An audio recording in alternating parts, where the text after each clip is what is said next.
എറണാകുളം മാഞ്ഞാലിയിലെ ഗുണ്ടാ നേതാവായ റിയാസിന്റെ വീട്ടിൽ നിന്നും പിടികൂടിയ തോക്കുകൾ കേന്ദ്രീകരിച്ച് അന്വേഷണം ഊർജിതമാക്കിയിരിക്കുകയാണ് പോലീസ്.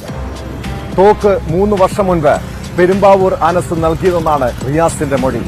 റിയാസിനെ കസ്റ്റഡിയിൽ വാങ്ങി ചോദ്യം ചെയ്തപ്പോഴാണ് വിവരങ്ങൾ പുറത്തുവന്നത്. കരിപ്പൂർ വഴിയുള്ള സ്വർണ്ണക്കടത്തിന് സുരക്ഷ ഒരുക്കാൻ തോക്ക് ഉപയോഗിച്ചതായി വിവരമുണ്ട്. 2021 ജൂണിൽ രാമനാട്ടുകര വാഹനാപകടത്തിനിടയാക്കിയ ചേസിംഗിൽ സ്വർണ്ണക്കടത്ത് സംഘങ്ങൾ ഈ തോക്ക് ഉപയോഗിച്ചുവെന്നാണ് നിഗമനം.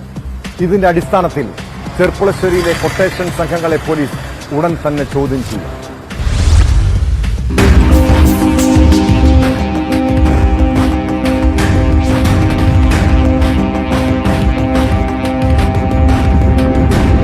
മാഞ്ഞാലിയിലെ വീട്ടിൽ നിന്നും തോക്കുകൾ പിടികൂടിയ സംഭവത്തിൽ ഗുണ്ടാ നേതാവ് റിയാസിനെ കസ്റ്റഡിയിൽ വാങ്ങി ചോദ്യം ചെയ്തപ്പോഴാണ് നിർണായകമായ വിവരങ്ങൾ ലഭിച്ചത്.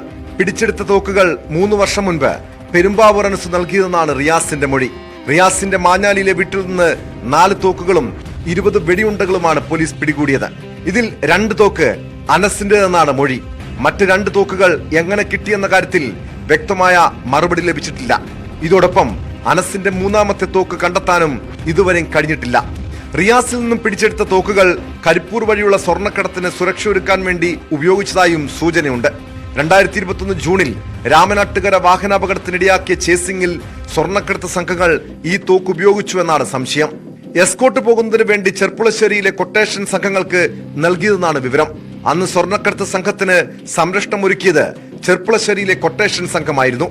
2021 ജൂണിൽ സ്വർണ്ണക്കടത്ത് കവർച്ച കൊട്ടേഷൻ സംഘങ്ങൾ തമ്മിലുള്ള വാഹന ചേസിംഗിനിടെ രാമനാട്ടുകരയിൽ വെച്ച് അപകടമുണ്ടായി. ആ അപകടത്തിൽ 5 പേരാണ് മരിച്ചത്. തോക്കുകൾ പ്രവർത്തനക്ഷമമാണോ എന്നറിയാൻ ഒരു തവണ വെടിയുതിർത്ത് നോക്കിയതായും റിയാസ് പോലീസിന് മൊഴി നൽകിയിട്ടുണ്ട്. ഫോറൻസിക് പരിശോധനാ റിപ്പോർട്ട് ലഭിച്ച ശേഷം ഇക്കാര്യത്തിൽ വ്യക്തത വരുമെന്ന് അന്വേഷണ സംഘം അറിയിച്ചു. റിയാസിന്റെ മൊഴിയുടെ അടിസ്ഥാനത്തിൽ ചെർപ്പുളശ്ശേരിയിലെ ഗുണ്ടാ സംഘങ്ങളെ പോലീസ് ഉടൻ തന്നെ ചോദ്യം ചെയ്യും. കാപ്പ ചുമത്തിയതിന് പിന്നാലെ ഒളിവിൽ പോയ അനസ് ചെർപ്പുളശ്ശേരിയിലായിരുന്നു താമസിച്ചത്. പെരുമ്പാവൂർ അനസിന്റെ സംഘത്തെ ലക്ഷ്യമിട്ട് ഭീകരവിരുദ്ധ സ്ക്വാഡും പോലീസ് നടത്തിയ പരിശോധനയിലാണ് തോക്കും വെടിയുണ്ടകളും കഴിഞ്ഞ ദിവസം പിടിച്ചെടുത്തത്.